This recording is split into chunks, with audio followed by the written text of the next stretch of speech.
দর্শক আপনাদের স্বাগত জানাচ্ছি। আমরা এই মুহূর্তে অবস্থান করছি গুরদাসপুর উপজেলার চাষর গরুর হাটে। আপনারা জানেন যে চাষকর একটি ঐতিহ্যবাহী গরুর হাট রয়েছে এবং এটা বিগত বছরের তুলনায় এবারেও কিন্তু সেই হাট লেগেছে এবং আজকের প্রথম হাট যদি বলা চলে যে ঈদুল আজহা উপলক্ষে যে হাটটি রয়েছে আজকের প্রথম হাট। আমরা যেমন ছাগল হাটে রয়েছিলাম সেখানে যেমন আমদানি রয়েছে, গরুর হাটে অতটা না থাকলে পরেও ধীরে ধীরে কিন্তু এর পরিমাণ কিন্তু বাড়তেছে। আমি একটু কথা বলার চেষ্টা করব যিনি হাট কমিটির পক্ষে যিনি পরিচালক হিসেবে রয়েছেন, যিনি পরিচালনা করছেন রানা আব্দুল্লাহ। কেমন আছেন? আলহামদুলিল্লাহ ভালো আছি। আপনাদের আজকে হাট ছাড়া আর কয়টা হাট লাগে? আরও 2টা হাট লাগে, শনিবারে মঙ্গলবারে। এই যে গরুর হাটের যে নিরাপত্তার দিক থেকে বিবেচনা করেন, কেমন নিরাপত্তা? নিরাপত্তার কোনো সমস্যা নাই, অনেক মানুষ আছে, নিরাপত্তার কোনো সমস্যা নেই। আচ্ছা, আপনারা 3টা হাট রয়েছে, আজকের হাট ছাড়া 2টা হাট রয়েছে এবং এখানে বিগত বছরে যেভাবে গরু কেনার জন্য যে টাকা দিয়েছেন সেটা কিন্তু আছে বেশি না?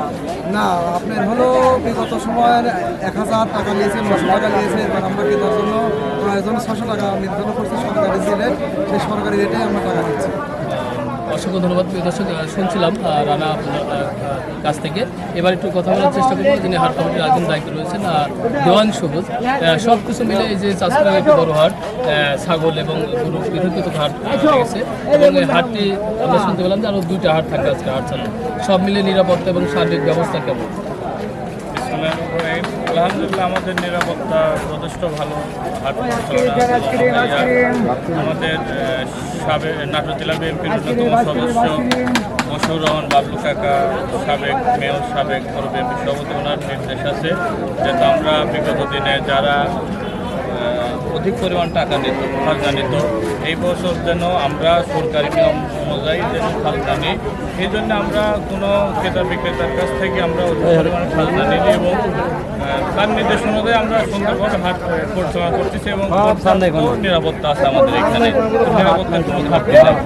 অসংখ্য ধন্যবাদ। আসলে আমরা জানি যে জাল টাকার বিষয়ে কিন্তু অনেক সময় আমরা দেখি যে যারা ক্রেতা বিক্রেতা কিন্তু জাল টাকা কিন্তু সেই দিক থেকে আপনাদের কোনো ব্যবস্থা আছে? হ্যাঁ, আমাদের হাট অফিসটাকে ম্যানেজিং করা হচ্ছে। কারোর জাল টাকা কোনো টাকা চিনতে যদি সমস্যা হয়, হাট অফিসে আমরা আছি, লোকজন আছে, তারা চেকিং করে দিলে কোনো সমস্যা নেই। দূর থেকে যে সকল ব্যবসায়ীরা আসতেছে তাদের ক্রেতা পশু ক্রয় এবং তাদের নিরাপত্তা কতটুকু? নিরাপত্তা পুরোপুরি জোরদার করা আছে, নিরাপত্তা কোনো ঘাটতি নেই। প্রিয় দর্শক, আসলে কথা বলছিলাম এতক্ষণ এই চাষকর গরু হাট থেকে। আসলে আপনারা জানেন যে চাষকর একটি ঐতিহ্যবাহী হাট এবং বিগত বছরের তুলনায় এবারও কিন্তু সেই একই রকমভাবে কিন্তু একই জায়গাতে সেই গরু হাট লেগেছে এবং আমরা যতটুকু জানি এই হাটটা বিশেষ করে চাষকর হাট শনিবার এবং মঙ্গলবার লাগে এবং মঙ্গলবার হাটে শুধু পশু উঠে, কিন্তু শুধু ক্রেতা বিক্রেতা সকল দিক বিবেচনা করে তারা কিন্তু এই আগামী শনিবার যেটা রয়েছে সেই শনিবারে কিন্তু তারা এই পশুর হাট লাগে। সব মিলে সাধারণ যারা ক্রেতা রয়েছে, ক্রেতা বিক্রেতা উদ্দেশ্যে কী বলবো?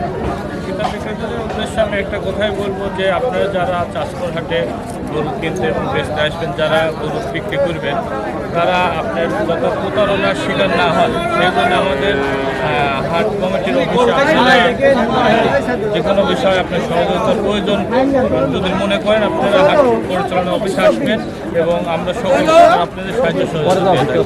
অসংখ্য ধন্যবাদ। প্রিয় দর্শক, এখন কথা বলছিলাম রানা আব্দুল এবং দেওয়ান সমিতির সাথে, যেনারা এই হাট কমিটির পরিচালনার দায়িত্ব রয়েছেন।